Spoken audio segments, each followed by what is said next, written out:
Video I will discuss about LeetCode problem number 1470, and I will also discuss about in-place hashing. So in this problem you are given an array and you can divide the array into first half and the second half. So what you have to do is the second half of the array will be sandwiched between the first half. That is 3 will come in between 2 and 5. Similarly 4 will come in between 5 and 1. So how do you do this? One easy solution is you will just create an extra array and whatever is at the even position, right? So the first half of the array is just taking the even position. If you look here, the 0th element is taken by this. The first element takes the second position. The second element will just take the fourth position, and so on. Similarly, whatever is this in the second half of the array is just taking odd places. This 3 is taking 1 and this 4 is taking 3 and 7 is taking 5. So the first half of the array is taking even places, the second half of the array is taking odd places. So you can create a new array and use this formula to get the final array. But if you want to try for any intense interviews, or if you are trying for any of the FANG companies, you should definitely consider using this approach. What is this? What is the main idea behind this is you have to store two numbers together. Suppose this was a string, right? What do? You just attach both the strings and you can extract between the first half and the second half. But since we want to use it in the same array, what we can do is we can multiply the second number with 10 and we can add the first number. For example, we have 5 and we have 3.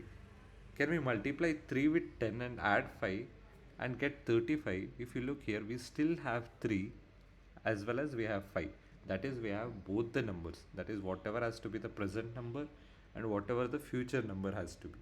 Right? So this is the idea of in-place hashing. So whenever you want to extract 3, you will just divide it by 10. That is exactly opposite formula. You need not use the same formula. You can use any formula, but the idea is you have to be able to encode as well as decode it, right?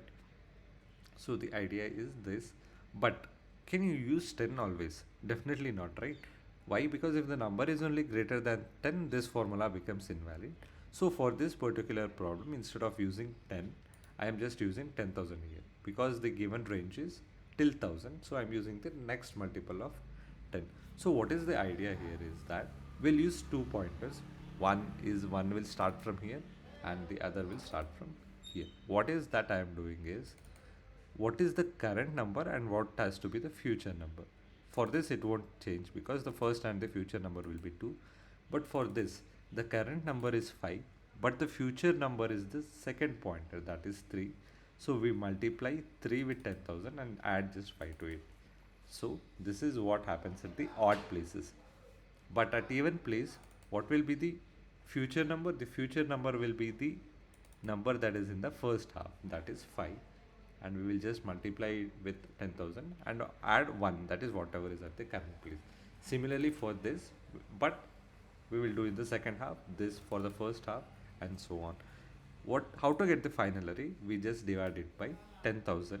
So we will have all the future values and we get the final result. Thank you for watching the video. Please do like and subscribe.